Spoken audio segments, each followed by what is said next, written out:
नमस्ते व्यूअर्स, मैं पूजा कश्यप स्वागत करती हूँ आप सभी का सर्वोदय आईएएस के यूट्यूब चैनल पे, जहां हम हर रोज द हिंदू न्यूज़पेपर का एक पार्ट बाय पार्ट एनालिसिस आपके सामने प्रस्तुत करते हैं।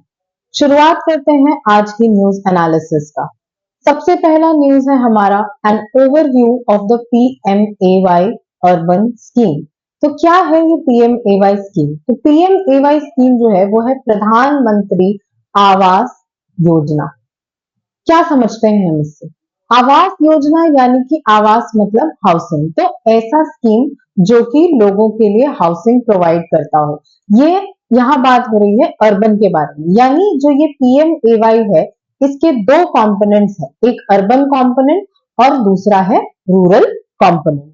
तो इस आर्टिकल में हम एक क्रिटिकल एनालिसिस यहाँ पर दिया गया है जो प्रधानमंत्री आवास योजना का जो अर्बन कंपोनेंट है उसका। तो इसका टारगेट, ये जो स्कीम है इसका टारगेट था housing for all by the end of 2022 and according to this article अभी हम आ चुके हैं 2024 में and still the target has not yet been achieved. तो समझते हैं कि ये स्कीम कब लॉन्च हुई, किसने लॉन्च करी, क्या क्या इसके ऑब्जेक्टिव्स थे। तो ये एक फ्लैगशिप इनिशिएटिव है। कभी भी जब आप सुनते हैं फ्लैगशिप इनिशिएटिव, तो फ्लैगशिप इनिशिएटिव का मतलब होता है वैसी स्कीम्स जो किसी भी मिनिस्ट्री की सबसे इंपॉर्टेंट स्कीम होती हैं और सबसे ज्यादा फोकस जो है, सबसे ज्यादा फंड्स जो है वो उस स्कीम के लिए एलोकेट किए जाते हैं। तो किसने लॉन्च किया था? Ministry of housing and urban affairs in June 2015 और इसका टारगेट था housing for all by the end of 2022 by providing affordable pucca houses. Pucca houses यानी कि कंक्रीट की हाउसेस जो भी एलिजिबल हाउस होल्ड्स हैं उनके लिए। ऑब्जेक्टिव्स हैं इसके, provide subsidies for home loans to economically weaker sections, low income groups and middle income groups. तो हाउसिंग फॉर ऑल का मतलब ये नहीं हुआ कि गवर्नमेंट सबको घर बना बना कर दे देगी, बल्कि जो भी एलिजिबल लोग होंगे उनके लिए हाउसिंग जो लोन होते हैं उनपे उनको सब्सिडीज दी जाएंगी। तो कौन कौन है एलिजिबल लोग? तो पहला इकोनॉमिकली वीकर सेक्शंस, दूसरे जो है वो लो इनकम ग्रुप्स और तीसरे जो है वो middle income groups. High income groups को तो सब्सिडी की जरूरत पड़ेगी नहीं, वो ऑलरेडी अच्छे इकोनॉमिक स्टेटस को बिलोंग करते हैं, उनके पास खुद का रहने का घर होता है। Second objective, slum rehabilitation and redevelopment. कई बार हम देखते हैं कि जो बड़े बड़े शहर होते हैं उनके रोड्स के किनारे या हाईवेज के नीचे जो है वो बहुत सारी स्लम एरियाज डेवलप हो जाती हैं, जिसका सबसे बड़ा एग्जाम्पल है धारावी। ये कहाँ लोकेटेड है? ये लोकेटेड है मुंबई में और ये जो है ये इंडिया का सबसे बड़ा स्लम एरिया है। तो ऐसी एरियाज को रीडेवलप करने का काम जो है वो गवर्नमेंट का इस स्कीम के अंडर था, क्योंकि इन लोगों के पास भी अपनी खुद की हाउस नहीं है, अपना खुद का घर नहीं है, तो उसके लिए इनको भी इस स्कीम की बेनिफिशियरी की लिस्ट में रखा गया था। Third is develop affordable housing projects through public private partnerships, क्योंकि इतने सारे घर बनाना, अगर एस्टिमेट से देखा जाए तो जितनी भी पॉपुलेशन है जो अभी हाउसलेस या होमलेस है, तो उनके लिए उतने सारे घर बनाने के लिए गवर्नमेंट के पास एडिक्वेट रिसोर्सेज नहीं होंगे। तो इसीलिए पब्लिक प्राइवेट पार्टनरशिप यहाँ पर इंपॉर्टेंट हो जाता है। नेक्स्ट है ensure basic amenities like toilets, water supply, electricity and kitchens in all the PMAY urban houses, यानी कि सिर्फ एक रूम नहीं देना है बल्कि प्रॉपर जितनी भी फैसिलिटीज हैं जैसे सैनिटेशन की फैसिलिटीज, इलेक्ट्रिसिटी, वाटर, किचन, ये सारी चीजें उन घरों में होनी चाहिए। And last is empower women by mandating house ownership in the name of female member or jointly, कि अगर जो घर मिलेगा, मान लीजिए मैं एक लो इनकम ग्रुप से बिलोंग करती हूँ, तो मेरी फैमिली के लिए अगर जो घर मिलेगा तो वो मेरे नाम पे रजिस्टर किया जाएगा, ना कि किसी मेल मेंबर के नाम पे। और अगर मेल मेंबर के नाम पे भी हो रहा है तो it has to be in joint ownership, यानी फीमेल और मेल जो है दोनों उस घर की जॉइंट ओनर्स रहेंगे। टारगेट बेनिफिशियरीज कौन है? तो इकोनॉमिकली वीकर सेक्शंस जिनका एनुअल इनकम 3 लाख रुपए से कम होगा, लो इनकम ग्रुप जिनका एनुअल इनकम 3 से 6 लाख रुपए से तक होगा, और मिडिल इनकम ग्रुप जो कि डिवाइडेड है मिडिल इनकम ग्रुप 1 और middle income group 2। Middle income group 1 में है जिनका 6 से 12 लाख रुपए है और मिडिल इनकम ग्रुप 2 है जिनका 12 से 18 लाख रुपए इनकम होगा। तो वैसे लोग जिनके पास की खुद का घर नहीं है उनके लिए यहाँ पे घर बनाने की बात या घर गवर्नमेंट प्रोवाइड करेगी इस स्कीम के अंडर। सक्सेस क्या क्या है इस स्कीम का, अभी तक इस स्कीम ने क्या क्या अचीव कर लिया है?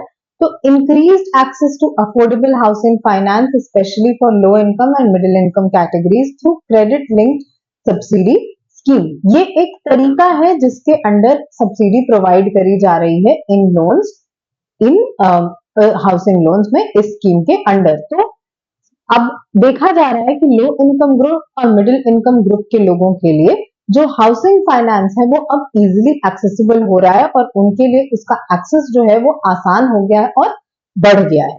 Second is construction of millions of houses for the urban poor. Third is improved living conditions in slums through redevelopment projects और last is emphasis on women empowerment through house ownership। लेकिन क्योंकि हम एक critical analysis यहाँ पर देख रहे हैं तो इट्स इंपॉर्टेंट कि हम इसके सक्सेस और फेलियर्स दोनों के बारे में डिस्कस करें।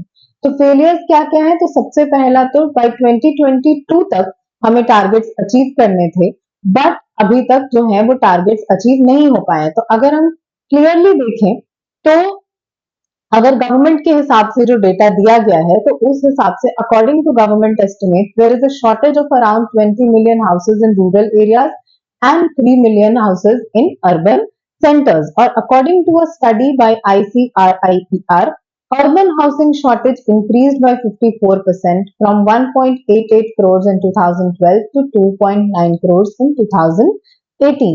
मतलब जो शॉर्टेज है वो और ज्यादा बढ़ गई है। भले ही government is trying to meet the needs under the housing for all project, लेकिन फिर भी अभी तक काफी हद तक जो टारगेट्स हैं हम उनको मीट करने में सक्सेसफुल नहीं हो पाए हैं। और जो भी सैंक्शन हाउसेज हैं उस हिसाब से जितनी भी जो टारगेट था तब भी कंप्लीट नहीं हो पाएगा। तब भी अगर जितने भी सैंक्शन अभी तक हाउसेज सैंक्शन किए गए हैं उन सबको भी अगर अलॉट कर दिया जाता है तब भी हम इस जो टारगेट है उसका सिर्फ 37% अचीव कर पाएंगे, ना कि 100% अचीव कर पाएंगे। तो ये जो आर्टिकल है ये इसी बारे में बात करता है कि क्या रीजंस हैं जिसकी वजह से हम अभी तक सक्सेस जो है वो अचीव नहीं कर पाए हैं। तो दैट इज बिकॉज कि अभी हम जो लोग हैं वो उन तक पूरी तरीके से एक्सेसिबल नहीं हो पाया है। देयर आर अदर कॉस्ट, जैसे कि जब सिर्फ लोगों को घर दे देने से नहीं हो जाता है, उसके बाद उसमें जो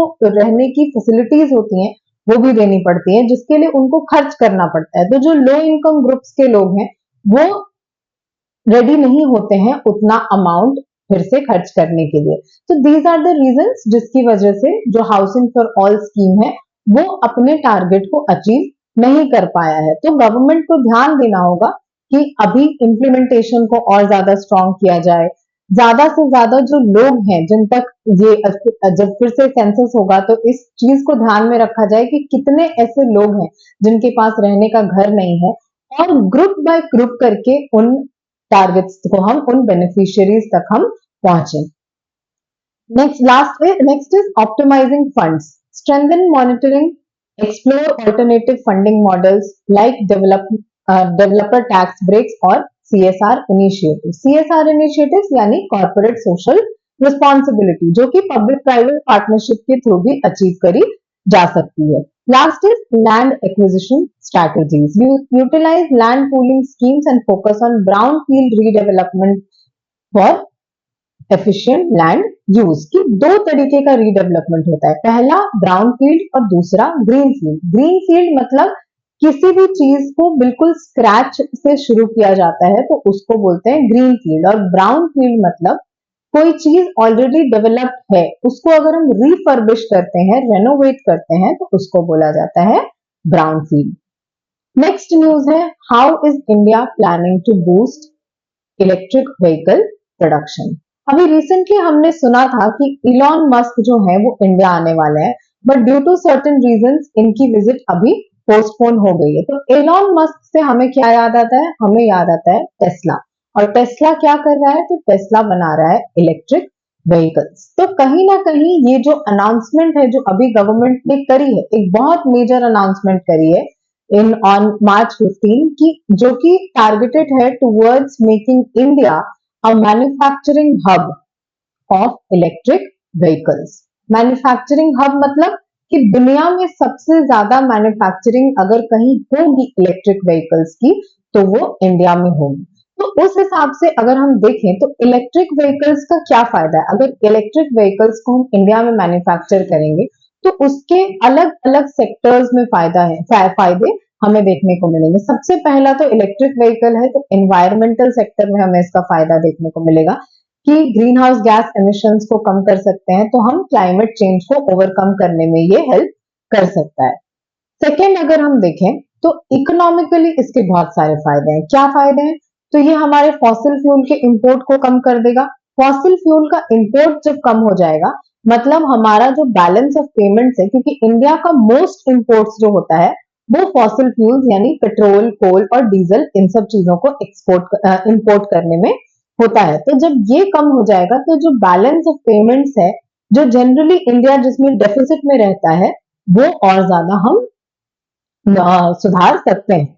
सेकेंड इज कि हमारा इकोनॉमिक डेवलपमेंट होगा हमारी कंट्री का। अगर इंडिया जो है वो एक मैन्युफैक्चरिंग हब बनेगा मतलब ज्यादा से ज्यादा यहाँ से एक्सपोर्ट होगा, यानी एक तरफ हम फॉसिल फ्यूल का इंपोर्ट कम करके तो बैलेंस ऑफ पेमेंट्स को सुधार ही रहे हैं, बट दूसरी तरफ क्योंकि यहाँ एक मैन्युफैक्चरिंग हब बन जाएगा तो उससे ज्यादा एक्सपोर्ट्स होंगे, तो जो हमारा फॉरेक्स रिजर्व है वो और ज्यादा इंक्रीज हो जाएगा। थर्ड इज ज्यादा से ज्यादा एम्प्लॉयमेंट अपॉर्चुनिटीज क्रिएट होंगी। अब इंडिया में अगर मैन्युफैक्चरिंग हब बनाना है, सेटिंग असेंबली यूनिट्स बनाने हैं, तो हम वर्कर्स जो है वो बाहर से नहीं लेके आएंगे, हमारे ही वर्कर्स को हम ट्रेन करेंगे और ज्यादा से ज्यादा लोग जो है वो इन सेक्टर्स में एम्प्लॉयड होंगे। तो इसके बहुत सारे फायदे हमें देखने को मिल रहे हैं। थर्ड फायदा हम देख सकते हैं टेक्नोलॉजी के फील्ड में कि इंडिया को एक टेक्नोलॉजिकल बूस्ट मिलेगा और जो पूरी कंट्री, पूरा वर्ल्ड है, उसके लिए इंडिया एक एग्जाम्पल सेट कर सकता है और एक ग्लोबल लीडर के रूप में हम उभर के बाहर आ सकते हैं in the sector of electronic vehicle या इलेक्ट्रिक व्हीकल प्रोडक्शन। तो अपॉर्चुनिटीज क्या क्या है हमारे पास? Reduced emissions, manufacturing hub, energy security और कॉस्ट सेविंग्स। बट इसके बहुत सारे चैलेंजेस भी हैं कि अगर इंडिया को एक मैन्युफैक्चरिंग हब बनना है in the sector of electric vehicles तो उसके लिए बहुत सारे चैलेंजेस हैं, जैसे कि high upfront cost. Currently EVs are more expensive than internal combustion engine vehicles due to battery cost. की अगर लोगों को ज्यादा से ज्यादा अडॉप्ट करवाना है इलेक्ट्रिक व्हीकल्स, अब सिर्फ मैन्युफैक्चरिंग हब बना देने के बाद हम अगर उसको सिर्फ एक्सपोर्ट कर देंगे तो उससे काम नहीं होगा। इट्स इंपॉर्टेंट कि इंडियंस भी उसको उतने ही ओपन माइंड के साथ अपनाएं जितने ओपन माइंड के साथ हम उसको बाहर भेजेंगे। तो उसकी जो कॉस्ट है एट प्रेजेंट अगर आप देखिए तो जो इलेक्ट्रिक व्हीकल्स की कॉस्ट होती है वो नॉर्मल व्हीकल्स के कंपैरिजन में 5-6 लाख रुपए ज्यादा होगी। तो जो लोग हैं वो इन व्हीकल्स को परचेज करने में कतराते हैं। सेकेंड इज चार्जिंग इंफ्रास्ट्रक्चर कि अगर लोग ले भी ले, मान लीजिए मैंने आज एक इलेक्ट्रॉनिक व्हीकल ले भी लिया, एक इलेक्ट्रिक व्हीकल ले भी लिया, बट अगर रेगुलरली चार्जिंग इंफ्रास्ट्रक्चर मुझे नहीं मिलेगा तो कैसे how will I think of going on long journeys. Third is battery technology. India relies heavily on imported battery technology and raw materials, impacting production cost and efficiency. कि अगर manufacturing hub बनाना है तो सिर्फ हम बाहर से इंपोर्ट करके यहाँ पे असेंबल कर देने से मैन्युफैक्चरिंग हब नहीं बनेंगे, बल्कि जो बैटरीज हैं या बाकी के जो पार्ट्स हैं उनको भी हमें इंडिया में ही मैन्युफैक्चर करना पड़ेगा और इंडिया में ही असेंबल करके कोशिश करनी पड़ेगी कि बाहर भेजें। वरना अगर हम किसी और कंट्री पे डिपेंडेंट रहेंगे तो शायद जो हमारा गोल है एक मैन्युफैक्चरिंग हब बनने का वो इतनी इजीली फुलफिल नहीं हो पाएगा। Last is consumer awareness. Limited public awareness about EVs and the misconceptions regarding range and maintenance need to be addressed. अगर कभी भी हमारे पेरेंट्स या हम गाड़ी खरीदने जाते हैं तो पहला सवाल जो होता है वो ये होता है माइलेज कितना होगा। माइलेज मतलब 1 लीटर पेट्रोल में वो जो गाड़ी है वो कितनी किलोमीटर्स का रेंज कवर कर सकती है। तो जनरली लोगों के मन में ये मिसकंसेप्शन होता है कि जो इलेक्ट्रॉनिक व्हीकल्स होते हैं, जो इलेक्ट्रिक व्हीकल्स होते हैं, उनकी जो माइलेज होती है वो कंपेयर टू कन्वेंशनल व्हीकल्स कम होती है। और जरूरी है कि हम ऐसे ही मिसकंसेप्शंस को दूर करें और गवर्नमेंट जो है वो ऐसी इनिशिएटिव्स ले जो इन मिसकंसेप्शंस को दूर करके कंज्यूमर्स को और ज्यादा अवेयर बनाएगी। तो क्या क्या इनिशिएटिव्स लिए हैं गवर्नमेंट ने इस चीज के लिए? तो सबसे पहला है फाइनेंशियल इनिशिएटिव्स, जैसे कि फेम। फेम जो है वो एक स्कीम है जिसका मतलब है faster adoption and manufacturing of electric vehicles, जो कि सब्सिडीज प्रोवाइड करता है बोथ टू द मैन्युफैक्चरर्स जो कि इलेक्ट्रिक व्हीकल्स को मैन्युफैक्चर करेंगे, और दूसरा कंज्यूमर्स को, जैसे कि उनको प्राइस रिडक्शंस मिलेगा in their purchase of electric vehicles. Second is production linked incentive scheme. Production linked incentive मतलब जैसे जैसे आप प्रोडक्शन को इंक्रीज करेंगे वैसे वैसे करके इंसेंटिव्स जो है उसको और इंक्रीज कर दिया जाएगा। And specially after Covid pandemic इस चीज को नोटिस किया गया है कि बहुत सारे ऐसे सेक्टर्स हैं जिसमें कि गवर्नमेंट ने इस पीएलआई स्कीम को शुरू किया है, जैसे इलेक्ट्रॉनिक्स मैन्युफैक्चरिंग, जैसे कि मोबाइल मैन्युफैक्चरिंग। इन सब चीजों में जो गवर्नमेंट है वो production linked incentive scheme offer कर रही है। क्यों? ताकि ज्यादा से ज्यादा प्रोडक्शन जो है वो इंडिया में होगी तो लोग जो है तो उनको ज्यादा से ज्यादा सब्सिडी मिलेगी। तो इससे क्या होगा कि जो कॉस्ट है उसको भी हम रिड्यूस कर पाएंगे। यहाँ आपको समझने की जरूरत है एक कॉन्सेप्ट जो कि होता है economies of scale. Economies of scale का मतलब होता है कि जब किसी चीज को हम बहुत बड़े स्केल पर मैन्युफैक्चर करते हैं तो उसका जो कॉस्ट होता है वो कम हो जाता है रादर देन बढ़ने के जगह। Next is infrastructure development. तो इंफ्रास्ट्रक्चर यानी कि अब इलेक्ट्रिक व्हीकल है तो उसके लिए चार्जिंग स्टेशन की जरूरत पड़ेगी, बैटरीज की जरूरत पड़ेगी। तो गवर्नमेंट को जरूरत है कि ऐसे इंफ्रास्ट्रक्चर को डेवलप करे। तो गवर्नमेंट कैसे कोशिश कर रही है? तो सबसे पहला charging network push. Recognising the importance of overcoming range anxiety, the government actively promotes building nationwide charging station. हर जगह जो है वो एक नेटवर्क क्रिएट किया जा रहा है चार्जिंग स्टेशंस का, ताकि जो लोग हैं उनको कहीं पे भी किसी तरीके की दिक्कत जो है वो फेस ना करनी पड़े। और भले हाईवेज हो या पब्लिक स्पेसेस हो, ऑफिसेज हो, रेसिडेंशियल कॉम्प्लेक्सेस हो, हर जगह इन चार्जिंग स्टेशंस को लगाने की कोशिश की जा रही है। सेकेंड इज बैटरी सेक्टर या बैटरी स्टोरेज में। यहाँ पे भी एक सेपरेट पीएलआई स्कीम जो है वो गवर्नमेंट ने अनाउंस करी है। किस चीज के लिए? तो national programme on advanced chemistry cell battery storage. ये एक तरीके का बैटरी होता है जो कि इलेक्ट्रिक व्हीकल्स में यूज किया जाता है। तो इससे प्रोडक्शन लिंक्ड इंसेंटिव स्कीम का बेनिफिट क्या होगा कि हम जो इंपोर्ट्स हैं उसको हम डिक्रीज कर सकते हैं और अपने एक्सपोर्ट्स को, अपनी मैन्युफैक्चरिंग कैपेसिटी को बूस्ट कर सकते हैं। नेक्स्ट है इन्वेस्टमेंट फ्रेंडली एनवायरनमेंट। अगर हम इंडिया को एक ग्लोबल हब बनाना चाहते हैं, ग्लोबल मैन्युफैक्चरिंग हब बनाना चाहते हैं, तो सिर्फ इंडियन कंपनीज की इनिशिएटिव से नहीं होगा, जरूरत होगी ग्लोबल प्लेयर्स की एंट्री इंडियन मार्केट में। और इसके लिए जरूरी है कि इंडिया का जो मार्केट है, इकोनॉमिक एनवायरनमेंट है, वो इन्वेस्टमेंट फ्रेंडली हो। यानी अगर इन्वेस्टर को प्रॉपर इंसेंटिव्स नहीं मिलेंगे तो वो आकर इंडियन मार्केट में इन्वेस्ट नहीं करेगा। So that is why government ने क्या इनिशिएटिव्स लिए हैं? तो पहला, रिलैक्स्ड एफडीआई नॉर्म्स।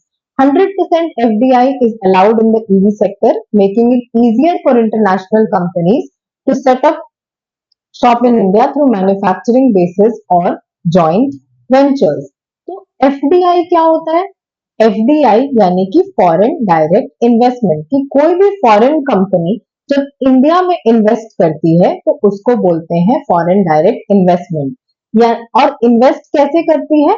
तो वो अपना मैन्युफैक्चरिंग यूनिट सेटअप कर सकती है, अपने सर्विसेज सेटअप कर सकती है, तो उसको बोलते हैं फॉरेन डायरेक्ट इन्वेस्टमेंट। एक और जो इन्वेस्टमेंट होता है फॉरेन का, वो होता है फॉरेन इंस्टीट्यूशनल इन्वेस्टमेंट, जो कि डिफरेंट होता है क्योंकि वहां पे किसी तरीके की कोई मैन्युफैक्चरिंग नहीं होती है। वो जो होता है वो इंस्टीट्यूशंस में इन्वेस्टमेंट होता है, इसीलिए उसको बोलते हैं फॉरेन इंस्टीट्यूशनल इन्वेस्टमेंट। और गवर्नमेंट जो है वो कोशिश करती है कि ज्यादा से ज्यादा हम एफडीआई को अट्रैक्ट करें, ना कि एफआईआई को। तो गवर्नमेंट ने रिसेंटली जो अलाउ किया है कि 100% एफडीआई अलाउड होगी अंडर ऑटोमेटिक रूट, मतलब बिना गवर्नमेंट की परमिशन के कोई भी फॉरेन कंपनी आकर के ईवी सेक्टर में इन्वेस्टमेंट कर सकती है। उसका खुद का सेपरेट इन्वेस्टमेंट भी हो सकता है या फिर जॉइंट वेंचर भी हो सकता है। जॉइंट वेंचर यानी किसी इंडियन कंपनी के साथ इन कोलैबोरेशन, जैसे टेस्ला है। टेस्ला अगर कल को डिसाइड करती है कि वो आकर इंडिया में इन्वेस्ट करेगी तो दैट विल बी एफडीआई। और वो अगर अकेले करेगी टेस्ला के ही नाम से तो वो हो जाएगा उसका सोल इन्वेस्टमेंट या उसका खुद का सेपरेट इन्वेस्टमेंट। और वो अगर पार्टनरशिप करती है मान लीजिए टाटा के साथ तो वो हो जाएगा एक जॉइंट वेंचर, जैसे कि मारुति सुजुकी। तो जब तक मारुति और सुजुकी एक साथ करते थे तो वो था एक जॉइंट वेंचर। हीरो होंडा वो था एक जॉइंट वेंचर, बट अब हीरो और होंडा अलग अलग है तो वो अपनी अब कोई जॉइंट वेंचर नहीं है। Second is special economic zones. Setting up manufacturing units in special economic zones offers benefits like tax breaks, duty exemptions, and streamlined clearances, making India attractive investment destination. तो जो इंडियन गवर्नमेंट है वो कोशिश कर रही है बहुत सारे ऐसे जोन सेटअप करने की जो कि डेजिग्नेट किए जाएंगे स्पेशल इकोनॉमिक जोन्स। और इन स्पेशल इकोनॉमिक जोन्स में ऐसा क्या स्पेशल होगा, तो यहाँ पे जो मैन्युफैक्चरिंग यूनिट सेटअप किए जाएंगे उनको टैक्स बेनिफिट्स मिलेगा, ड्यूटी एग्जेम्पशंस मिलेगा और उनकी जो क्लियरेंसेस है वो जल्दी जल्दी कर दी जाएंगी, ताकि इन स्पेशल इकोनॉमिक जोन्स को हम एक एक्सपोर्ट जोन की तरह डेवलप कर सकें, ताकि वहां से मैक्सिमम एक्सपोर्ट्स को का सेंटर उसको बनाया जा सके। Next is minimum investment threshold in PLI.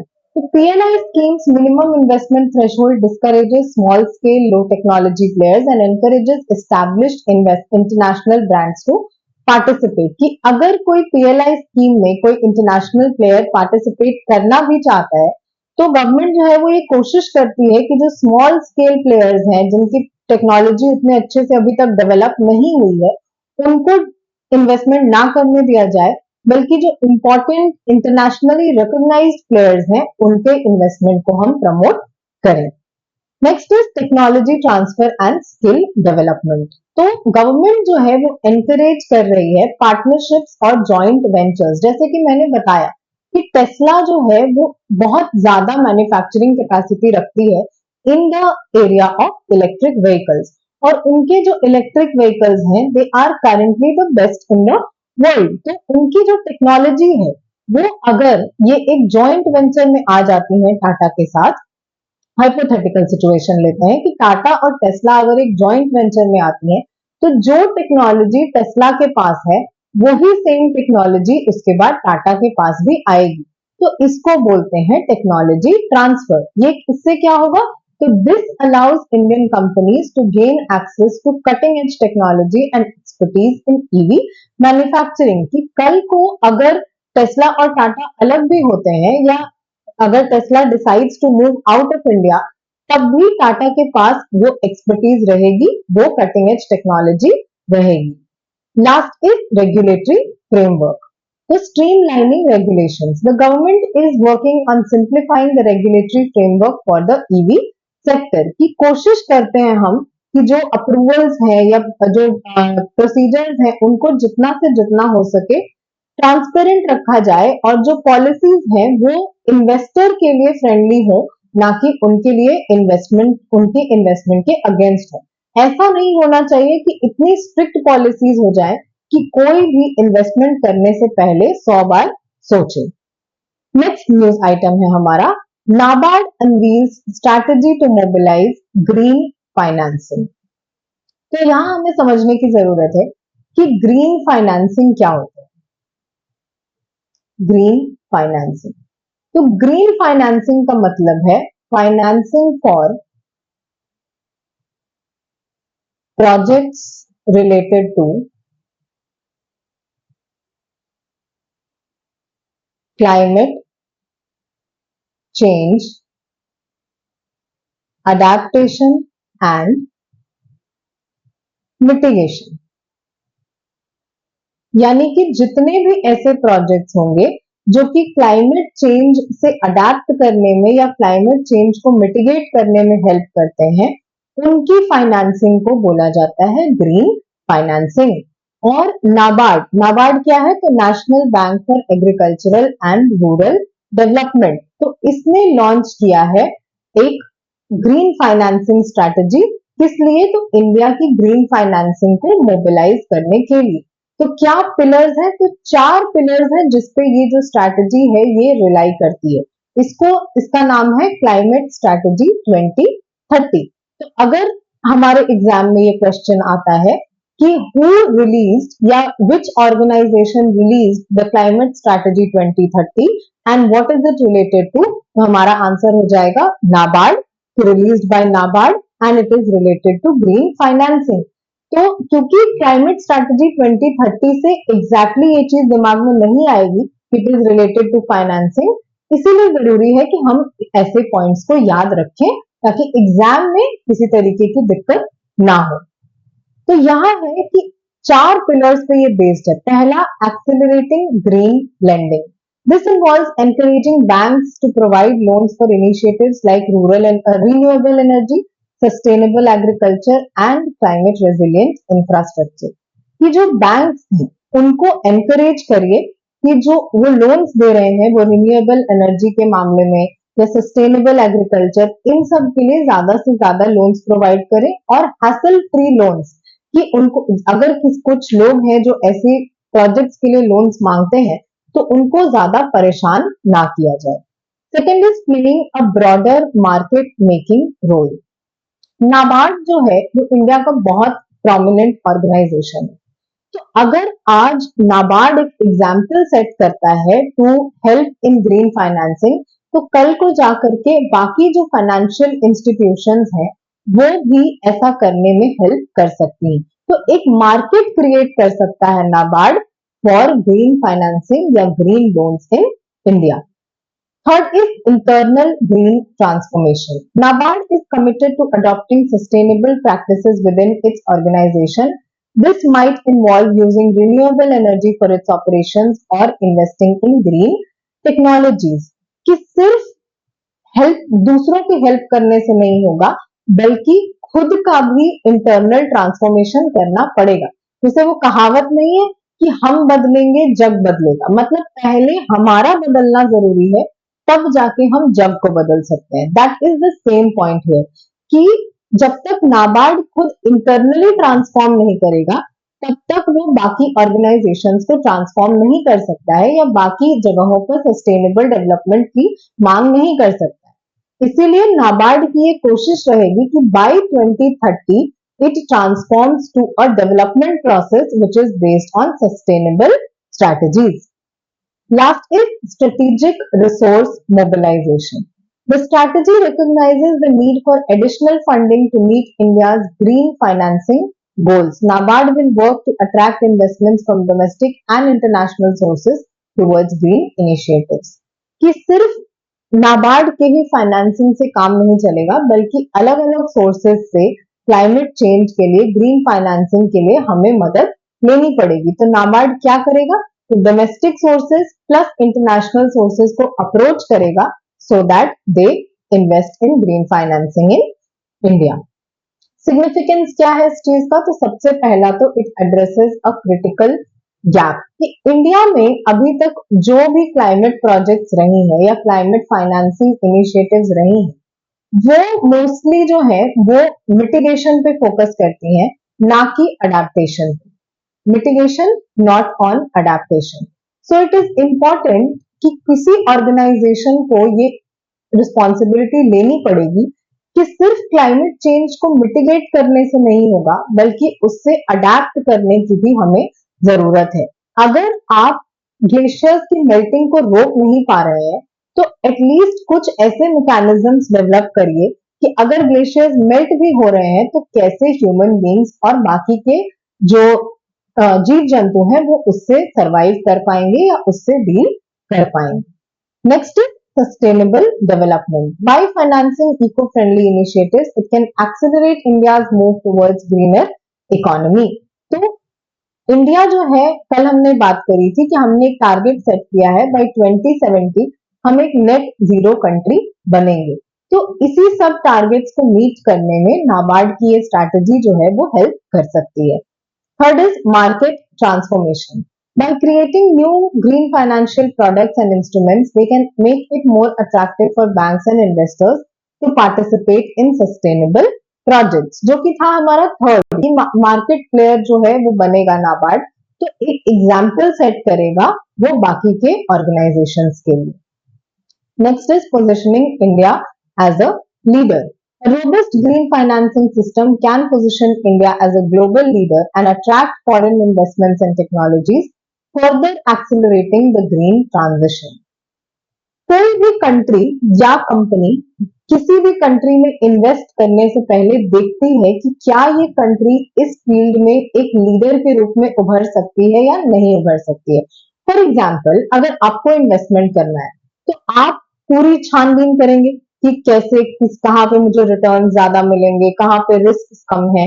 तो वैसे ही कोई भी कंट्री भी इन्वेस्ट करने से पहले अलग अलग कंट्रीज के बारे में रिसर्च करेगी। तो अगर ग्रीन एनर्जी के मामले में इंडिया जो है वो एक लीडर की तरह उभरेगा तो इंडिया में इन्वेस्टमेंट्स जो है वो और ज्यादा बढ़ जाएंगी। Next is building resilience. NABARD strategy can help fund projects that make the country more resilient to droughts, floods and other extreme events. कि सिर्फ इकोनॉमिकली ही इसके फायदे नहीं है बल्कि एनवायरमेंटली भी इसके उतने ही फायदे हैं कि अगर ज्यादा से ज्यादा ग्रीन प्रोजेक्ट्स में इन्वेस्टमेंट होगा, मतलब जो भी क्लाइमेट रिलेटेड डिजास्टर्स हैं जिनसे हम डरते हैं उनको टैकल करने के लिए हमारे पास जो रिसोर्सेज हैं वो ज्यादा होंगे। नेक्स्ट जो अब आते हैं एडिटोरियल्स की तरफ, तो सबसे पहला एडिटोरियल है toss out the junk food, bring back the healthy food plate.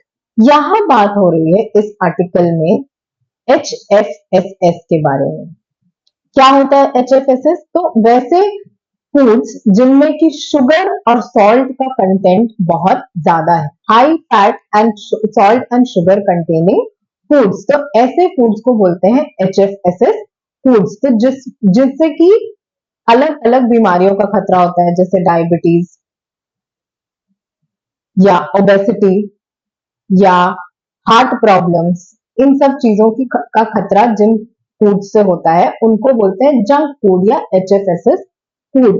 तो रिसेंटली अभी एक ट्रेंड देखा गया है, स्पेशली आफ्टर इंडिपेंडेंस या आफ्टर LPG, कि इंडिया में जो है वो जंक फूड्स का ट्रेंड बहुत ज्यादा इंक्रीज हो गया है। और जंक फूड्स यानी कि कैंड फूड हो गया या पैकेज्ड फूड हो गया, बेवरेजेस हो गए ऐसे जैसे कि कोका कोला, या आप खुद सोचिए कभी भी आपका मन करता होगा पार्टी करने का, तो क्या पार्टी में आप ये बोलते हैं कि चलो आज हम रोटी सब्जी खाएंगे? नहीं, हम बोलते हैं चलो आज पास्ता खाएंगे, आज पिज्जा खाएंगे, कोल्ड ड्रिंक पिएंगे या पेस्ट्री खाएंगे। तो ये सारा होता है जंक फूड।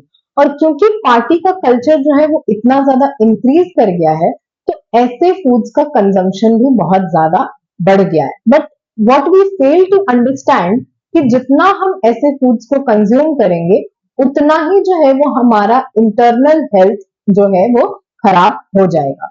जो डेटा इस चीज को सपोर्ट करता है वो कुछ ऐसा है कि a recent report suggests that 1 in 4 Indians are obese or diabetic, potentially linked to junk food intake.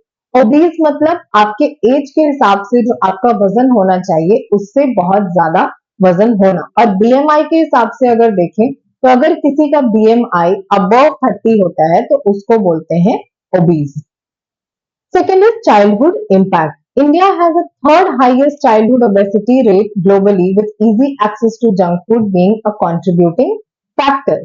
बड़े होकर तो फिर भी लोग समझ जाते हैं कि हाँ हेल्दी खाना चाहिए, ज्यादा जंक फूड नहीं खाना चाहिए, बट बचपन में अगर हम याद करें तो मैगी, पास्ता, चाउमीन, इन सब चीजों का जो क्रेज था वो बहुत ज्यादा था। और अभी भी देखिए जो छोटे बच्चे हैं वो कैंड फूड खाते हैं। अभी रिसेंटली एक न्यूज आई कि नेस्ले के कैंड फूड में जो उनका बेबी फूड होता है उसमें जो शुगर कंटेंट है वो बाकी जो कंट्रीज में सेल किया जाता है उससे बहुत ज्यादा है। यानी इंडिया के नेस्ले के बेबी फूड में जो शुगर कंटेंट है वो बाकी कंट्रीज के बेबी फूड में जो शुगर कंटेंट है उससे कहीं ज्यादा है। और ये सारी चीजें जो है वो बेबीज इजिली खिलाया जाता है उनको, जैसे सेरेलैक या मिल्क पाउडर, ये सारी चीजें। तो अगर हम बचपन से ही इतना जंक फूड बच्चों को देने लगते हैं, जिसकी वजह से कारण है कि इंडिया में आज पूरी दुनिया में थर्ड नंबर पे है इंडिया, जहां पे कि बच्चों में ओबेसिटी जो है वो बढ़ गई है। कितनी आयरनी की बात है कि एक तरफ हम हंगर इंडेक्स देखते हैं जहां पे कि इंडिया इतने हाई रैंक पे है कि इंडिया में जो बच्चे हैं वो मैल न्यूट्रिशन का शिकार हो रहा है, और ऑन द अदर हैंड अगर बिल्कुल कंप्लीटली डिफरेंट पिक्चर है कि इंडिया में कुछ बच्चे ऐसे भी हैं जो कि ओबेसिटी का शिकार हो रहे हैं। एक तरफ खाना मिल नहीं रहा है और दूसरी तरफ लोग ढंग से खा नहीं रहे हैं। Third is UPF industry growth. UPF यानी कि अल्ट्रा प्रोसेस्ड फूड। और ये आर्टिकल ये कहता भी है कि जो ईयर ऑन ईयर ग्रोथ है हमारी फूड प्रोसेसिंग इंडस्ट्री का, वो लगभग लगभग 13.37% है। एंड इट इज प्रोजेक्टेड कि बाय 2030 ये एक $35 बिलियन इंडस्ट्री बन जाएगी। तो कहीं ना कहीं अब ये अल्ट्रा प्रोसेस्ड फूड क्या होता है, जैसे कि चिप्स, कुरकुरे, ये होते हैं अल्ट्रा प्रोसेस्ड फूड जिनमें की न्यूट्रिशन वैल्यू बिल्कुल कम होती है, बट उसको हम सिर्फ क्यों कंज्यूम करते हैं, तो कन्वीनियंस के लिए और टेस्ट के लिए। हेल्थ रिस्क क्या क्या है, जैसे क्रॉनिक डिजीजेस जैसे कि obesity, type 2 diabetes, heart disease, stroke and even depression. Next is nutritional deficiency. Junk food is often high in calories, unhealthy fats, sugar and salt, but low in essential vitamin and minerals. जब हम छोटे थे तो 4-5 class में body के बारे में जो पढ़ते थे, एसेंशियल न्यूट्रिएंट्स में विटामिन, मिनरल्स, इन सब के बारे में बात होती थी। फैट्स के बारे में भी बात होती थी, बट फैट्स वर ऑल्सो कि बिना उसके भी हम रह सकते हैं, बिना विटामिन मिनरल्स के नहीं रह सकते। और फैट अगर बॉडी में ज्यादा हो जाता है तो उससे अलग अलग बीमारियां हो सकती है। और न्यूट्रिशनल डेफिशिएंसी मतलब कि अलग अलग विटामिन और मिनरल्स की हमारी बॉडी में डेफिशिएंसी होने लगती है। Third is early onset of diseases. Increased junk food intake can lead to early development of chronic diseases, placing burden on individuals and healthcare systems. आज 15-15 साल के बच्चे जो हैं उनको हार्ट प्रॉब्लम्स सुनने को मिलती हैं, या उनको ओबेसिटी की प्रॉब्लम होती है, ब्लड प्रेशर की शिकायत होती है।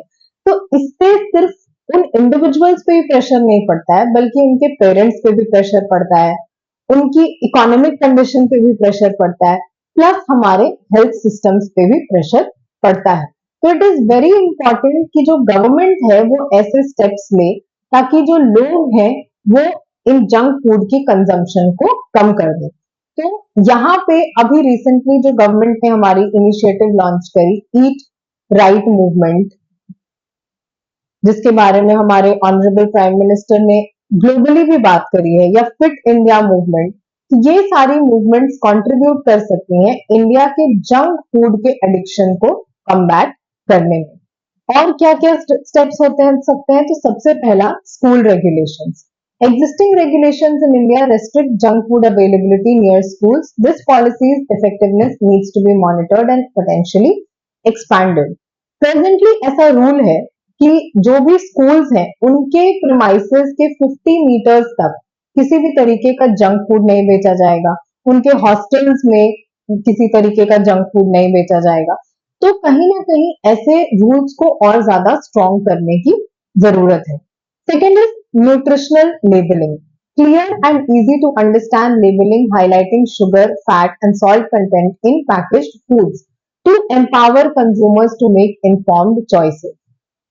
अगर आप किसी चीज का पैकेट देखते हैं, मान लीजिए एक बिस्किट का पैकेट है, बिस्किट का पैकेट है, उसमें वो ओट्स बिस्किट फॉर एग्जाम्पल हम ले लेते हैं, यहाँ ओट्स बिस्किट लिखा है, यहाँ बिस्किट की फोटो बना दी, और उसके बाद पीछे अगर हम देखते हैं तो एक छोटा सा कॉलम होता है जिसमें ऐसे ऐसे करके जो न्यूट्रिशनल इंफॉर्मेशन है वो दी हुई होती है, और बाकी बहुत तरीके की डिटेल्स उसमें लिखी होती है। तो यही कहा जा रहा है कि जो ये न्यूट्रिशनल लेबलिंग है इसको और ज्यादा इफेक्टिव बनाने की जरूरत है। कोशिश करिए कि इसका जो फॉन्ट साइज है इसको इंक्रीज कर दें, या इतने कैची तरीके से इसको प्रेजेंट किया जाए कि जो लोग हैं उसका उनका ध्यान जो है वो ऐसी चीजों पर अट्रैक्ट हो जाए। जैसे कि कोलेस्ट्रॉल फ्री, तो कितने बड़े लेटर्स में लिखा होता है कोलेस्ट्रॉल फ्री या जीरो शुगर। तो क्या एक्चुअली में ऐसी चीजें हैं या नहीं है, इस न्यूट्रिशनल इंफॉर्मेशन को पब्लिकली लोगों को दिखाने की जरूरत है। अभी भी दिखाया जाता है, बट जो लोग हैं वो इतनी इजीली उस पर ध्यान नहीं दे पाते हैं बिकॉज ऑफ द साइज या because of the inconvenience to the people. तो बहुत जरूरी है कि कन्वीनियंट जगह पे उसकी प्लेसिंग करी जाए ताकि जो लोग हैं वो इजिली उस तक पहुंच सके। Next is taxation. Implementing taxes on sugary drinks and unhealthy processed foods can discourage consumption and generate revenue for public health initiatives. तो एक कॉन्सेप्ट होता है सिन टैक्स का। सिन टैक्स मतलब जो चीजें हमारी बॉडी के लिए नुकसानदायक होती हैं उन चीजों पर लगाया जाता है सिन टैक्स। जैसे कि सिगरेट, सिगरेट पे सिन टैक्स होता है, अल्कोहल, ये सारी चीजें जो है वो ह्यूमन हेल्थ के लिए डिटीरियोरेटिंग है, ह्यूमन हेल्थ को डिटीरियोरेट कर सकते हैं, इसीलिए इन पे लगाया जाता है सिन टैक्स। तो क्या ऐसे टैक्सेस इन प्रोसेस्ड फूड्स पर या high sugar content, high salt content के फूड्स पर लगाया जा सकता है या नहीं? और अगर ऐसे टैक्स लगाए जाएंगे तो जो लोग हैं वो इसके परचेज को कम कर देंगे और ऑटोमेटिकली कंजम्पशन जो है वो कम हो जाएगा। Next is public awareness campaigns. Educational campaigns promoting healthy eating habits and dangers of excessive junk food consumption are crucial for behavioral change. Mostly लोगों को पता ही नहीं होता है कि जंक फूड खाने की क्या कॉन्सिक्वेंसेस हो सकते हैं, या अगर होता भी है तो वो कभी किताब में पढ़ लिया या कभी किसी मूवी में देख लिया या किसी एड में देख लिया। बट जरूरी है कि जो गवर्नमेंट है वो टाइम टू टाइम लोगों को अवेयर कराए, ऐसे और एड्स बनाने की या पोस्टर्स लगाने की जरूरत है जो कि लोगों को अवेयर करे कि अगर आप ज्यादा जंक फूड खाएंगे तो उसके कॉन्सिक्वेंसेस क्या हो सकते हैं। जैसे जब हम मूवीज देखने जाते हैं तो कैसे एड्स आता है मुकेश का कि पहले वो बहुत हैप्पी लाइफ जीता था, but then he started eating gutkha और उसके बाद उसकी लाइफ जो है वो बिल्कुल खराब हो गई। तो ऐसा कुछ, क्या हम ऐसा इम्पैक्टफुल एड या ऐसा इम्पैक्टफुल कैंपेन जंक फूड्स के लिए शुरू कर सकते हैं या नहीं कर सकते हैं, इसकी वायबिलिटी को एग्जामिन करना होगा। Last is promoting traditional foods. पुराने जमाने में जो लोग थे वो रोटी, चावल, दाल, इवन मिलेट्स, इन सब चीजों के कंजम्पशन पे रिलाई करते थे। तो उनकी जो फिजिकल स्ट्रेंथ थी, उनका जो हेल्थ था, वो एट प्रेजेंट जो लोग हैं उनके कंपैरिजन में बहुत बेहतर हुआ करता था। जबकि ना तो उस टाइम पे जिम्स होते थे, ना ही लोग एक्सरसाइज करते थे, बट क्योंकि उनकी फिजिकल एक्टिविटी इतनी ज्यादा थी और जो न्यूट्रिशनल इनटेक था वो इतना अच्छा था कि उनको कुछ भी करने की जरूरत नहीं पड़ती थी। तो इसीलिए जरूरी है कि हम अपने ट्रेडिशनल फूड्स को प्रमोट करें, जैसे local fruits, local vegetables, seasonal fruits. जैसे अभी वाटरमेलन का सीजन है तो वाटरमेलन की कंजम्पशन को इंक्रीज करना, या अभी रिसेंटली हमने देखा कि गवर्नमेंट ने मिलेट्स को प्रमोट करने के लिए इतने इनिशिएटिव्स लिए हैं। जैसे 2023 को यूएन ने भी international year of millets declare किया था after recognising the potential of millets for the people, और इंडिया ने इसको एक नया नाम दिया है जो कि है श्री अन्न, क्योंकि इतना कंप्लीट न्यूट्रिएंट रिच फूड इसको माना जाता है। नेक्स्ट आर्टिकल है reversing the global democratic recession. Global democratic recession, ये जो शब्द है इसको अगर हम 3 शब्दों में बांटें तो ग्लोबल मतलब पूरी दुनिया में, डेमोक्रेटिक मतलब रिलेटेड टू डेमोक्रेसी, और रिसेशन यानी कि किसी चीज का कम होना। तो ये जो आर्टिकल है ये बात कर रहा है कि पूरी दुनिया में जो डेमोक्रेसी है वो कहीं ना कहीं अब टर्न लेती हुई नजर आ रही है। जो लोग हैं उनका डेमोक्रेसी पर से विश्वास उठता जा रहा है, और यहाँ पे 2 रिसर्चर्स के बारे में बात करी गई है। पहला एक प्यू रिसर्च सेंटर है उसकी स्टडी के बारे में, और दूसरा वीडेम इंस्टीट्यूट की जो रिपोर्ट है डेमोक्रेसी, ग्लोबल डेमोक्रेसी रिपोर्ट, उनके बारे में बात की गई है। तो प्यू रिसर्च सेंटर की जो सर्वे है वो कहता है कि concerns surrounding the global democratic recession identified earlier. तो ये जो आर्टिकल है ये कह रहा है, ये जो रिसर्च है इन्होंने इसमें बताया है कि जो लोग हैं उनका जो ट्रस्ट है डेमोक्रेसी की तरफ वो खत्म होता जा रहा है धीरे धीरे करके, क्योंकि जो डेमोक्रेसी है वो उनके एस्पिरेशंस को मीट नहीं कर पा रही है। तो इसके लिए पहले समझिए कि डेमोक्रेसी जो होती है वो दो तरीके की होती है, पहला डायरेक्ट और दूसरा इनडायरेक्ट। इनडायरेक्ट डेमोक्रेसी या फिर रिप्रेजेंटेटिव डेमोक्रेसी, जो कि एट प्रेजेंट इंडिया में है। तो इनडायरेक्ट डेमोक्रेसी या रिप्रेजेंटेटिव डेमोक्रेसी मतलब हम डायरेक्टली डिसीजंस में पार्टिसिपेट नहीं करते हैं, बल्कि हम अपने लीडर्स को इलेक्ट करते हैं और वो पॉलिसी मेकिंग का काम करते हैं। डायरेक्ट डेमोक्रेसी में ऐसा नहीं होता है। डायरेक्ट डेमोक्रेसी में एक लीडर होता है और किसी भी पॉलिसी को बनाने से पहले पूरी जनता की इनपुट्स उस पर लिए जाते हैं और उसके बाद ही कोई पॉलिसी बनती है या नहीं बनती है। तो ये जो रिसर्च है, जो सर्वे है प्यू रिसर्च सेंटर का, उनके हिसाब से जो लोग हैं उनका रिप्रेजेंटेटिव डेमोक्रेसी पर से भरोसा उठता जा रहा है and they are more aligned towards direct democracy. जैसे, और वो एक अल्टरनेटिव गवर्नेंस मॉडल हो गया, even not also direct democracy but और क्या क्या चीजें हैं जिन पर लोगों का भरोसा बढ़ रहा है। तो rule by experts and even authoritarian leadership. Rule by experts मतलब कुछ एक्सपर्ट्स को इलेक्ट किया जाएगा जो कि एक्सपर्ट होंगे किस चीज में, गवर्नेंस में, पॉलिसी मेकिंग में, और वो ही किसी कंट्री को गवर्न करेंगे। और इवन कुछ जगहों पर ये भी देखा गया है कि अथॉरिटेरियन लीडरशिप को भी जो लोग हैं वो प्रमोट कर रहे हैं।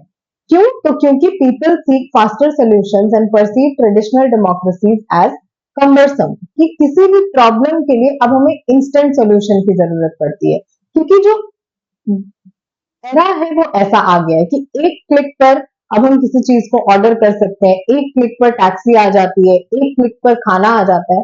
तो वेट करने का जो कल्चर था वो अब खत्म होते जा रहा है। तो इस वजह से जो लोग हैं वो अब किसी भी अपनी प्रॉब्लम का इंस्टेंट सोल्यूशन ढूंढते हैं और उन्हें लगता है कि ट्रेडिशनल डेमोक्रेसीज जो है वो उनके एस्पिरेशंस को फुलफिल नहीं कर पा रहे हैं। Next is economic factors and education levels. The survey confirms that lower income and less educated populations are more susceptible to allure the strong leadership models. कि जिन countries में जो इनकम है वो काफी कम है या जो लोग हैं वो एजुकेटेड नहीं है, वहां पे अथॉरिटेरियन लीडरशिप या वैसे मॉडल्स की जो पॉपुलैरिटी है वो और ज्यादा बढ़ती जा रही है, क्योंकि ऐसे लोगों को अपने हिसाब से मॉडिफाई कर देना, कन्विंस कर देना बहुत ज्यादा आसान हो जाता है। Next is India as a case study. The significant decline in support for democracy in India serves as a stark example of the global democratic recession। कि इंडिया में भी ऐसा देखा गया है कि डेमोक्रेसी के लिए जो सपोर्ट है वो धीरे धीरे करके हमारी पॉपुलेशन में कम होता जा रहा है। क्या किया जा सकता है? तो सबसे पहला, जो डेमोक्रेटिक इंस्टीट्यूशंस हैं उनको हम और ज्यादा स्ट्रेंथन कर सकते हैं, जैसे कि इलेक्शन कमीशन को या लोगों की पार्टिसिपेशन को, फ्री एंड फेयर इलेक्शंस, इन सब चीजों को और ज्यादा स्ट्रॉन्ग किया जा सकता है। Second is civic engagement and shared responsibility. The concept of civic bargain echoes with the importance of citizen participation and fostering a sense of collective responsibility। कि किसी भी डिसीजन को लेने से पहले जो लोग हैं उनसे कंसल्ट करना बहुत ज्यादा जरूरी होता है। तो गवर्नमेंट जो है वो ऐसे डिसीजंस ले सकती है और उसके बाद लोगों से उस पर कंसल्ट कर सकती है, और इस प्रोसेस को बोलते हैं civic bargain. Third is addressing societal issues. The focus of inclusivity, tackling economic inequality, and promoting social justice highlights the need for democracies to deliver on their promises and address the concerns of the citizens। कि अगर आज मैंने किसी leader को elect किया है और मेरे कुछ प्रॉब्लम्स हैं, जैसे लैक ऑफ इलेक्ट्रिसिटी या लैक ऑफ एम्प्लॉयमेंट, अगले 5 साल के बाद अगर सेम प्रॉब्लम्स मैं फेस कर रही हूँ तो व्हाट विल आई फील कि there is no benefit of electing a leader, और बिना लीडर के या कोई अथॉरिटेरियन लीडर भी होता तब भी कोई प्रॉब्लम नहीं होती, या कई बार ऐसा देखा जाता है कि अथॉरिटेरियन लीडर्स के अंडर डेवलपमेंट जो है वो ज्यादा होता है, तो इस वजह से जो लोग हैं उनका डेमोक्रेसी पर से भरोसा उठ जा रहा है। Next is education and critical thinking. Investing in education, particularly critical thinking, media literacy, and conflict resolution skills empowers the citizens to active and informed participants in a democracy. Last is open communication and responsiveness. कि जरूरी है कि लोग जो है, लोगों के साथ जो कम्युनिकेशन है वो ओपन होना चाहिए, और गवर्नमेंट जो है वो अपनी गलतियों को एक्सेप्ट करे, ये बहुत ज्यादा जरूरी है। कल को अगर गवर्नमेंट से कोई गलती हो जाती है और गवर्नमेंट एक्सेप्ट करती है and it is ready to compensate for that, तो चांसेस है कि जो गवर्नमेंट के ऊपर ट्रस्ट है लोगों का वो और ज्यादा बढ़ जाएगा। तो दूसरा यहाँ पे बात करी गई है डेमोक्रेसी रिपोर्ट के बारे में, और इंडिया के कंटेक्स्ट में बात करी गई है। तो डेमोक्रेसी रिपोर्ट कौन रिलीज करता है? तो it is release by the freedom institute, और ये रिलीज हुई थी मार्च 2024 में। और क्या काम है डेमोक्रेसी रिपोर्ट का? तो it describes the state of democracy in the world with focus on democratisation and autocratisation. Democratisation मतलब किसी भी कंट्री में डेमोक्रेसी होना, और ऑटोक्रेटाइजेशन मतलब उसका उल्टा, कि किसी एक लीडर की ऑटोक्रेसी चलना को बोलते हैं ऑटोक्रेटाइजेशन। इंडिया के बारे में क्या कहा है फ्रीडम इंस्टीट्यूट के रिपोर्ट में? कि India which was downgraded to the status of an electoral autocracy in 2018 has declined even further on multiple metrics to emerge as one of the worst autocratizers, and this is a very concerning situation for our country। कि India की जो democracy की situation है उसको compare किया गया है जो लास्ट 1975 में सिचुएशन थी उस तरीके से, यानी इंडिया की जो डेमोक्रेसी की सिचुएशन है वो बहुत ज्यादा खराब हो गई है। ये मैं नहीं कह रही हूँ, ये रिपोर्ट कह रहा है कि इंडिया में जो डेमोक्रेसी की सिचुएशन है वो खराब हो गई है, एंड धीरे धीरे करके India has move towards autocracy. Next news की तरफ बढ़ते हैं। Towards a less poor and more equal country. यहाँ जो आर्टिकल है इसमें बात हो रही है इनकम इनइक्वालिटी के बारे में। तो इनकम इनइक्वालिटी क्या होता है? तो जो लोग पूरी कंट्री में जो पॉपुलेशन है उसमें अगर इनकम में बहुत स्टार्क डिफरेंसेस देखने को मिलते हैं तो उसको बोलते हैं इनकम इनइक्वालिटी, और इसको एसेस करने का एक बहुत अच्छा तरीका होता है गिनी coefficient. India Guinea coefficient a measure of income inequality, जिसमें कि 0 से लेकर 1 तक स्केल होता है, जिसमें कि 0 परफेक्ट इक्वालिटी को रिप्रेजेंट करता है और 1 परफेक्ट इनइक्वालिटी को। और ये जो कोएफिशिएंट है ये रिलेटिवली हाई है। रिलेटिवली हाई मतलब 0.5 से ऊपर अगर हुआ तो ये रिलेटिवली हाई होगा, और इंडिया के केस में ऐसा ही है। Next is top 1% owning a large share. Recent studies show that top 1% of the population controls disproportionately large share of national income exceeding 22.6%. यानी अगर 100 लोग हैं तो उसमें से सिर्फ एक इंसान ऐसा है जिसके पास की 22.6% ऑफ द नेशनल इनकम है, और बाकी के जो 99% लोग हैं, बाकी के जो 99 लोग हैं उनके पास बाकी का बचा हुआ 88% या 87% नेशनल इनकम है।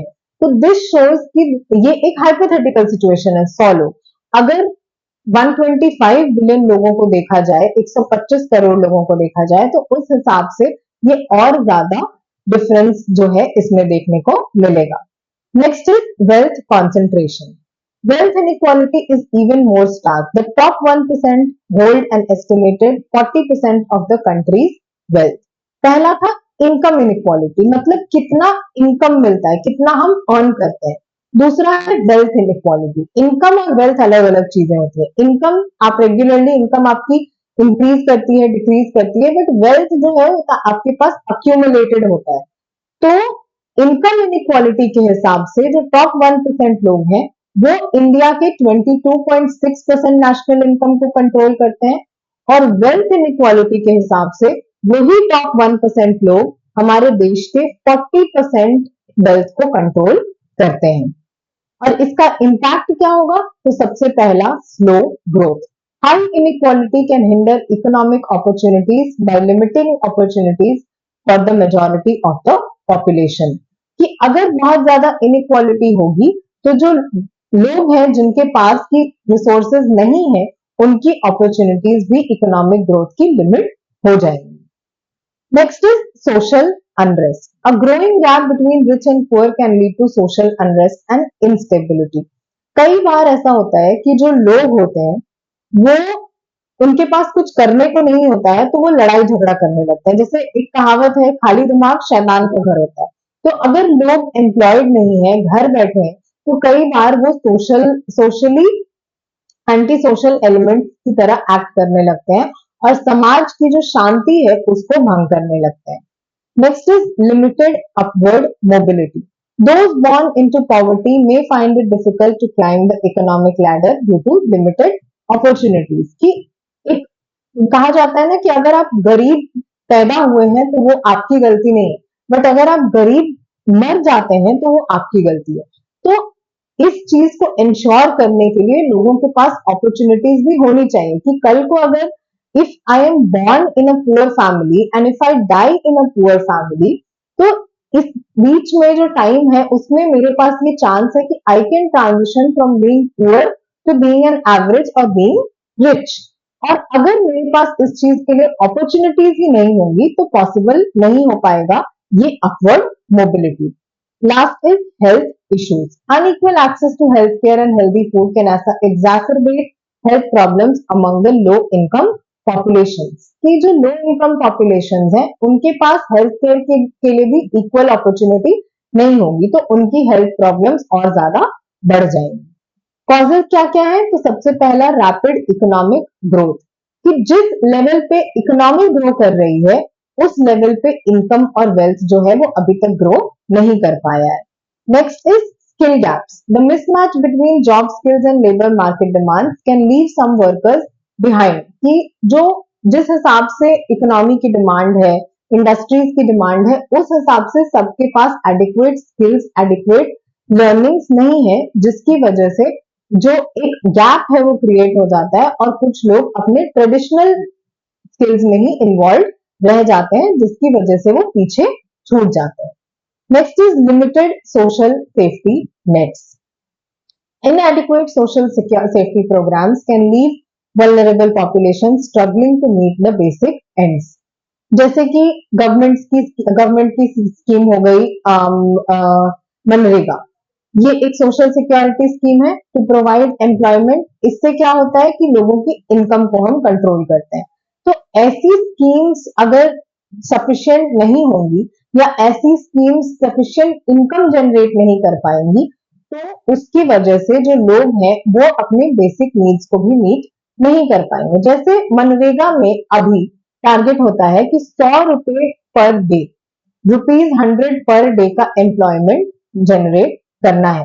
अब आप खुद सोचिए कि एक दिन के हिसाब से 100 रुपए मतलब पूरे महीने में 30,000 रुपीज। और ये भी जरूरी नहीं है कि मिलेगा, क्योंकि हर दिन काम मिले ये चीज जरूरी नहीं होती है। और इस 30,000 में ही अगर 6 लोगों की फैमिली है, 6 people, father, mother, kids and grand parents, इनको इंक्लूड करके अगर 6 लोगों की फैमिली है तो क्या ये पूरे महीने इस 30,000 रुपए में सरवाइव कर पाएंगे?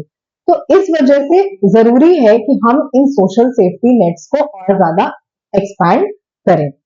Next is policy choices. Certain government policies might unintentionally favor the wealthy or corporations, further widening the gap। जो कि कई बार allegations गवर्नमेंट पे लगाए जाते हैं कि government favours the rich and not the poor. तो कई बार ऐसी पॉलिसीज होती हैं जो कि वेल्दी के फेवर में होती हैं और जो अनवेल्दी लोग होते हैं या जिनके पास वेल्थ नहीं होता है उनके अगेंस्ट में नजर आती हैं। सोल्यूशन क्या है? तो सबसे पहला, प्रोग्रेसिव टैक्सेशन, जो कि ऑलरेडी है। इनकम टैक्स जो है हमारे पास हमारे कंट्री में वो एक प्रोग्रेसिव टैक्स है। जिसका कम इनकम है जिन ग्रुप्स का, उनके लिए इनकम टैक्स कम है। जिन इनकम ग्रुप्स का ज्यादा इनकम है उनके लिए इनकम टैक्स ज्यादा है। Next is investment in education. Improving access to quality education, particularly for the underprivileged community, is crucial for upward mobility. कितने ऐसे एग्जाम्पल्स हमें देखने को मिलते हैं जिन्होंने एजुकेशन को यूज करके अपनी पूरी जिंदगी बदल दी। जैसे कई बार न्यूज में आता है कि एक रिक्शा वाले के बच्चे ने यूपीएससी क्रैक कर लिया या स्टेट पीसीएस का एग्जाम क्रैक कर लिया। तो अगर वो एजुकेशन नहीं लेता तो क्या वो इतनी बड़ी अचीवमेंट कर पाता? नहीं कर पाता। तो इसीलिए बहुत जरूरी है कि इन अंडर प्रिविलेज सेक्शंस के लिए जो एजुकेशनल अपॉर्चुनिटीज हैं वो ज्यादा से ज्यादा बढ़ाई जाए। Next is skill development programmes, जैसे skill India mission. Skill India mission में बहुत सारे वर्कर्स को स्किल किया जा रहा था, बहुत सारे लोगों को स्किल किया जा रहा था to make them market fit. Market fit यानी कि एम्प्लॉयमेंट अपॉर्चुनिटीज जो है उस हिसाब से उनके पास स्किल्स हो, इस चीज को इंश्योर किया जाना चाहिए। Next is strengthening social safety nets, जो मैंने अभी एक्सप्लेन किया कि सिर्फ इनकम ही सोशल सेफ्टी नहीं होता है, बल्कि health care, affordable housing, education, ये सारी चीजें सिर्फ सोशल सेफ्टी नेट्स में एक्सपैंड करने की जरूरत है। Last is rural development. Focusing on development initiatives in rural areas can bridge the gap between the urban and rural incomes. कि अभी बहुत बड़ा डिफरेंस देखने को मिलता है अर्बन और रूरल इनकम्स के बीच में। तो जरूरी है कि इन रूरल एरियाज पे भी हम इक्वल ध्यान दें ताकि इन दोनों के बीच में जो इनकम का गैप है वो और ज्यादा रिड्यूस हो सके। लास्ट न्यूज है हमारा आज का, इंश्योरिंग द फ्यूचर, और ये है अफोर्डेबल हेल्थ इंश्योरेंस के बारे में। और ये अफोर्डेबल हेल्थ इंश्योरेंस एल्डरली लोगों के लिए, जो सीनियर सिटीजन्स हैं उनके बारे में। तो आज हम सब जो है वो यंग है, बट कल को जाकर के हम बूढ़े होंगे, तो जरूरी है कि जो लोग भी बूढ़े हो जाते हैं उनके लिए एडिक्वेट हेल्थ इंश्योरेंस हो, जो उनको अप्रोप्रिएट बेनिफिट्स दे और उनके लिए अफोर्डेबल हो। ऐसे हेल्थ इंश्योरेंस प्लान्स इन सीनियर सिटीजन्स के लिए अवेलेबल हो। तो दो तरीके की हेल्थ इंश्योरेंस होती है। पहला individual senior citizen health insurance, जो कि टिपिकली 60 टू 65 इयर्स के लोगों के लिए होती है, जो हॉस्पिटलाइजेशन एक्सपेंसेस, सर्जरीज और प्री एग्जिस्टिंग कंडीशंस को कवर करता है। दूसरा senior citizen floating plans. These plans cover a group of individuals, typically a couple और dependent parents under one policy. तो एक अगर मैंने एक हेल्थ इंश्योरेंस ले लिया तो इसमें जो अगर मेरा स्पाउस है वो भी कवर होगा, मेरे पेरेंट्स हैं वो भी कवर होंगे।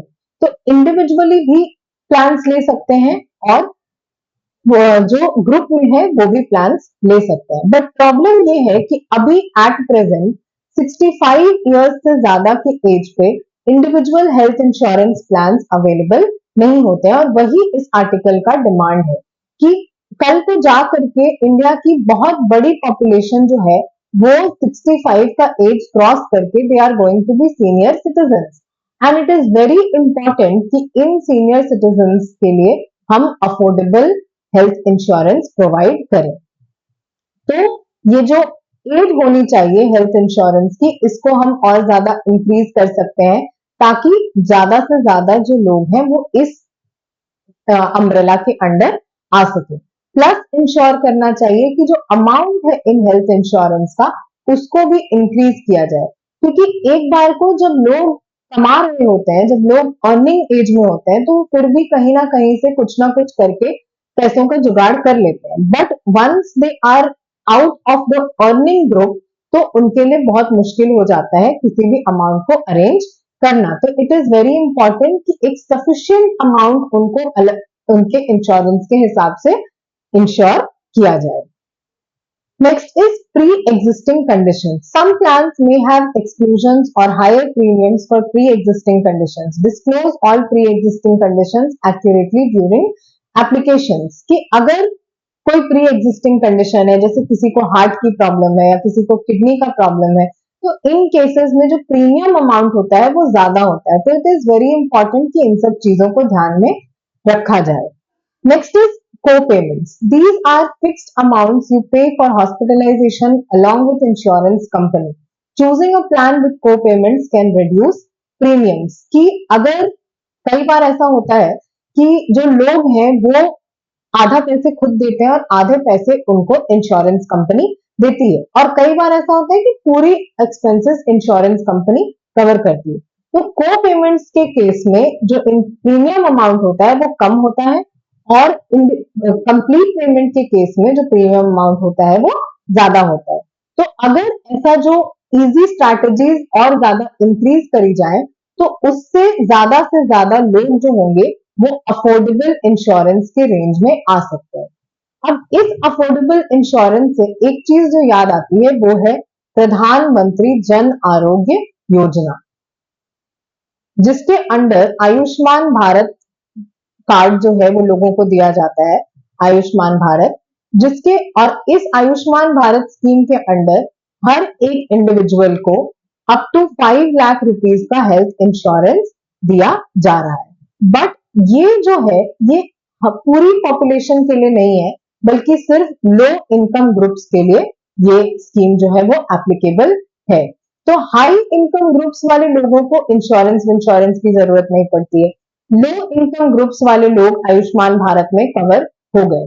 बचे कौन? मिडिल इनकम ग्रुप्स वाले लोग, और यही वो लोग हैं जो कि इंश्योरेंस कंपनीज पे डिपेंडेंट होते हैं। तो इसीलिए बहुत जरूरी है कि इस पॉपुलेशन को हम केटर करें, वरना ये पूरी की पूरी पॉपुलेशन जो है ये वल्नरेबल हो जाएगी। तो इसके लिए क्या क्या स्टेप्स लिए जा सकते हैं? तो गवर्नमेंट इंटरवेंशन, जैसे कि stronger government schemes like PMJAY to provide wider coverage and reduce dependence on private insurance, regulation of private insurance. तो अभी इंडिया में कौन इंश्योरेंस को रेगुलेट करता है? तो insurance regulatory and development authority of India. Next is technology and innovation, explore ways technology can improve access to healthcare and reduce costs such as telemedicine consultations। जो जितना भी हो सके टेक्नोलॉजी को लेवरेज करके इंश्योरेंस अमाउंट्स को जो है या इंश्योरेंस कवरेज को है वो और ज्यादा एक्सपैंड करें। Next is community based initiative, support community based health care initiatives that provide affordable services for senior citizens. की जो एनजीओज होती हैं उनके हेल्प से, या जो प्राइवेट कंपनीज हैं उनकी कॉर्पोरेट सोशल रिस्पॉन्सिबिलिटी की हेल्प से सीनियर सिटीजन्स के हेल्थ इश्यूज को हम कवर कर सकते हैं। Last is raising awareness, ensure educate senior citizens about their health options and empower them to make informed choices about health insurance. कि बहुत जरूरी है कि हम सीनियर सिटीजन्स को इस चीज के बारे में अवेयर करें, उनको जागरूक करें कि हेल्थ इंश्योरेंस क्या होता है, इससे उनको क्या बेनिफिट्स मिल सकते हैं। That's all for today. अगर आपको इस वीडियो का पीडीएफ चाहिए तो सब्सक्राइब करिए सर्वोदय आईएएस के टेलीग्राम चैनल को और देखते रहिए सर्वोदय आईएएस के न्यूज को और पढ़ते रहिए। जय हिंद, जय भारत।